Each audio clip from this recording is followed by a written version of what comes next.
乌军这次反攻行动最大的桎梏是什么？有人说缺乏空中优势，也有人说缺乏远程弹药。但其实，组织乌军反攻攻势的最大桎梏是俄军反复使用的地雷战术。即便乌军小心地清除地雷，也不能保证几个小时后同一个地方会不会再次出现地雷。既然在上千公里的前线上受阻，乌军索性选择可以进行突破的目标，比如巴赫穆特，又或者是赫尔松地区。而一个国际联盟的出现，为乌军夺取空中优势带来了曙光。话不多说，咱们直接进入正题。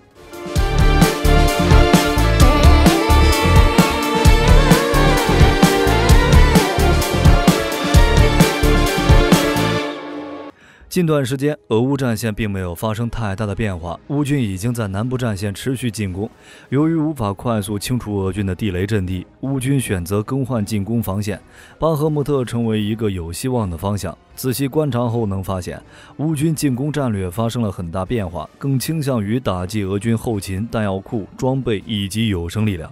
目前，巴赫穆特侧翼的战斗正在持续，并且已经取得了进展。目前，乌军突击集群兵分两路，加强对巴赫穆特两个侧翼的地面进攻，但两个方向的乌军地面突击集群并没有直接进攻巴赫穆特城区的意思。其中，北翼的乌军选择从巴赫穆特东北方的索列达尔向俄军东南防御阵地的背后发动进攻。这段时间，乌军连续突破俄军防线，并一度威胁到俄军第200摩步旅在 M103 公路突出部的侧翼安全。在7月16日，乌军集中火力对俄军多处阵地实施疯狂轰炸，使得俄军防线摇摇欲坠，大量前线防御工事被摧毁。很显然，乌军在巴赫穆特运用了新的策略。被乌军所控制的区域直接影响巴赫穆特俄罗斯守军的补给线路，使得俄罗斯在巴赫穆特外围的防御变得岌岌可危。如果不能及时调整防御战略，那么巴赫穆特将有三面被围的风险。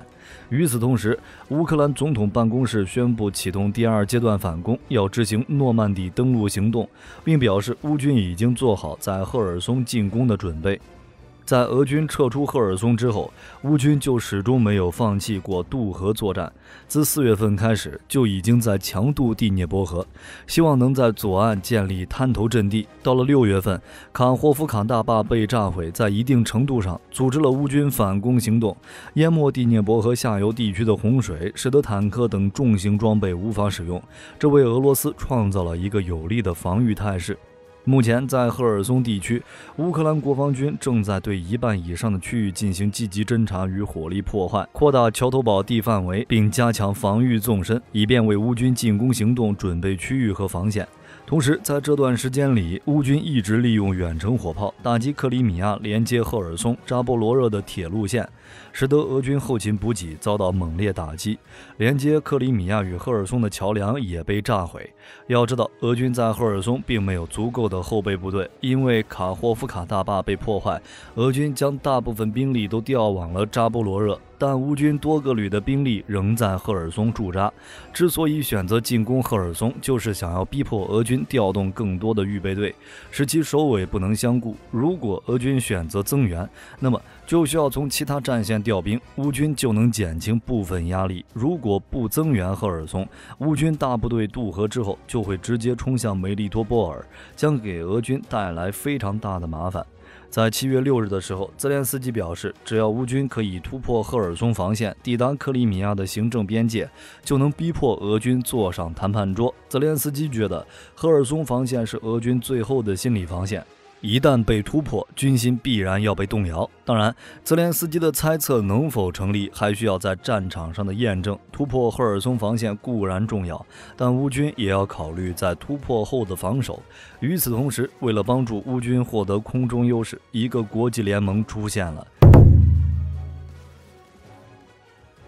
从去年开始，乌克兰就与北约进行沟通，希望能为乌克兰空军援助先进战机，重塑乌军的空中力量。当时部分国家同意了乌克兰的请求，并且还做出了相关承诺，但直到现在，北约先进战机也没有进行援助。外界一直流传的关于战机援助也基本属于猜测阶段，因为官方并没有正式承认。但现在局势发生转变了。乌克兰表示，已经有11个国家与乌克兰签署备忘录，将要组建一个国际联盟，主要内容就是援助先进战机。在北约国家中，对于援助战机这件事基本都是同意的。因为乌克兰正在面临俄罗斯的入侵，为乌军援助什么样的武器都不会过分，就算是 F-16、F-18以及幻象2000这类的先进战机都没有任何问题。为了让战机援助顺利进行，英国、加拿大等11个国家与乌克兰签署备忘录，将帮助乌克兰训练飞行员，使其具备驾驶北约先进战机的能力。这个项目将在8月份正式启动，只不过北约想要援助 F-16，需要美国签署移交战机说明书、飞行模拟器以及其他相关材料的合同。只有完成这些工作，战机援助才真正提上日程。对此，五角大楼表示，目前拜登已经承诺为该项目开绿灯。在北约峰会上，曾有官员表示，成员国将在随后1个月内向乌克兰提供战机服务。只要乌军飞行员能熟练操作北约战机，那么就有国家会将战机送到乌克兰境内。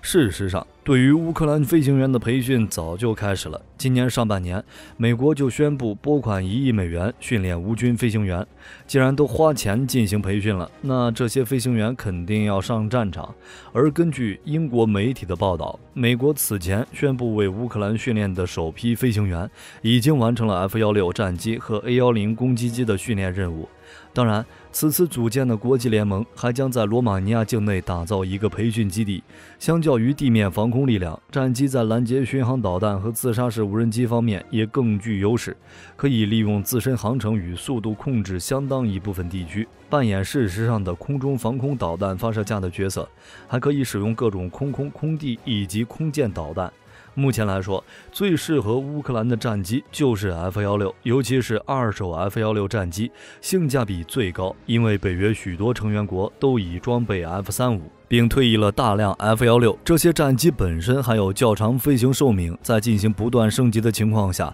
退役的 F-16在性能上也相当不错。毫不夸张地说，在军火市场，二手 F-16绝对是香饽饽。另外还有一个原因就是洛克希德公司目前仍在继续生产 F-16，在零配件供应方面完全不是问题。在 F-16服役的几十年内，仅被幻象2000击落过几架，而在与苏俄战机对战中，无论是苏24还是米格25，都是 F-16的手下败将。只要乌克兰空军装备了 F-16，就能让寸功未见的俄空天军更加不敢上战场。而且 F-16还拥有强大的对地打击能力，配备的哈姆反辐射导弹可以对俄军防空雷达与防空导弹造成致命威胁。无论是 S-300、S-400还是山毛榉，在哈姆反辐射导弹面前都是非常脆弱的。同时，乌军还能驾驶 F-16，利用哈姆反辐射导弹打击俄军炮位雷达，从而让俄炮兵失去对乌克兰炮兵的定位能力，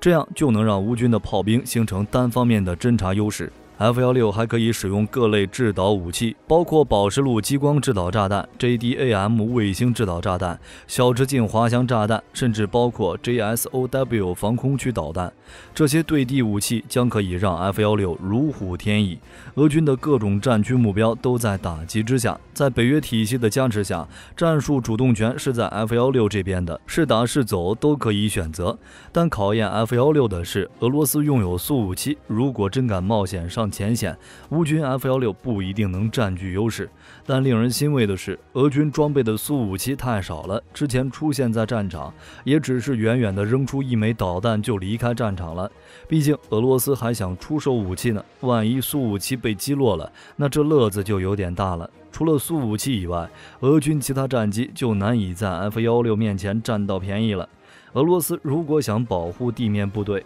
就不得不跟随 F-16的出动而出动，将先进战机当作截击机来用，不求击落 F-16，只要迫使 F-16放弃任务就是胜利。按照火力军的推测，俄乌双方的空军大概都不会将空战视为重点。乌军装备 F-16后，打击重点还是放在地面上，也就是重点清除难啃的地面目标，掩护地面部队收复失地。空战反而不是重点，而俄罗斯空天军的任务就是破坏 F-16的对地打击任务。不过，第一种抵达乌克兰的战机有可能并不是 F-16，澳大利亚想要援助的 F-18大黄蜂反而更有机会。在6月份的时候，澳大利亚就与美国、乌克兰商议，将原本属于澳大利亚空军的14架 F-18援助给乌克兰，因为这批战机马上就要退役了，如果不转交给乌克兰，这些战机将报废处理，倒不如放在乌克兰战场发光发热。同时，瑞典的 JAS-39 鹰狮战斗机也是一个不错的选择，因为 JAS-39 鹰狮拥有一个 F-16所不具备的能力，那就是高速公路起降能力。对于大部分机场都被毁掉的乌克兰来说，拥有这一特点的战机无疑是他们最需要的。再加上训练周期短，如果 F-16要培训3个月的话，那么 JAS-39 只要1个月就够了。看到乌克兰这边实力越来越强，火力军也是从心里边觉得北约早就该大力援助了。反观俄罗斯那边，在某些方面已经逐渐失去优势了。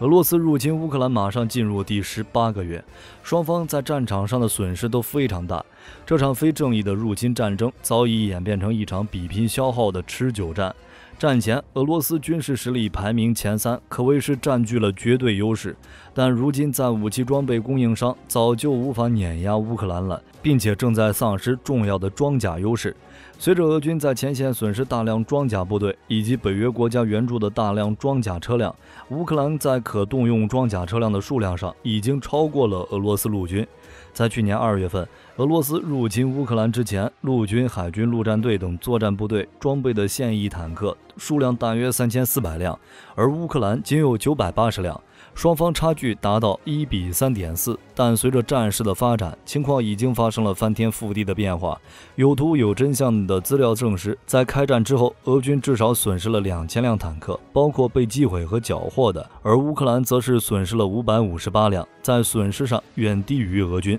且乌军在战场上缴获了546辆俄军坦克，另外还从北约国家中拿到了471辆坦克，还有286辆军援坦克正在运送。由此可以推测出，乌军当前可动用的坦克数量应该在1500辆以上，而俄军仅剩下1400余辆。在坦克这个关键装备上，乌克兰首次实现了反超，这也是为何火力军会认为俄军已经失去了在坦克数量方面的绝对优势。双方装甲力量已经接近平衡，为了可能还是乌军占据优势，归根结底造成这种局面是俄军自己的原因。最明显的例子就是乌军从俄军手中缴获了大量装甲车辆。当初闪击基辅的时候，俄军在基辅、苏梅以及哈尔科夫方向展开了大规模的装甲突击，但由于战前并未做好准备，导致俄军后勤补给存在问题，在突击过程中被迫将许多没油或轻微损坏的重型装备遗弃在路边。